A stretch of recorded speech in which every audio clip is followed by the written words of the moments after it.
Thai protesters on Wednesday gave Prime Minister Prayuth Chan-ocha a 3-day deadline to step down or face more demonstrations, but the leader who made the announcement was arrested within 2 hours.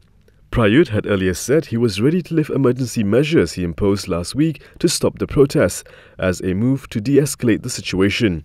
Tens of thousands of people marched to his offices at the government house.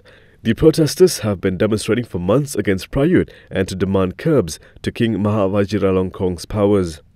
They claim success after handing a mock registration letter for Prayuth to an official outside. In a televised address, Prayuth had said he was ready to lift measures banning political gatherings for 5 or more people and publication of information deemed to threaten security.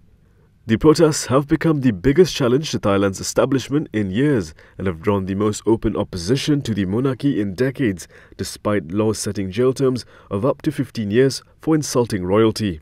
Most demonstrations have been peaceful so far, but police used water cannons against protesters last Friday, further fueling the anger of government critics. Riot police briefly held up Wednesday's march at one point before letting the crowds through. Protesters say Prayuth rigged an election last year to keep hold to power he seized in a 2014 coup. However, he says the election was fair. Protesters accuse the monarchy of enabling years of military domination.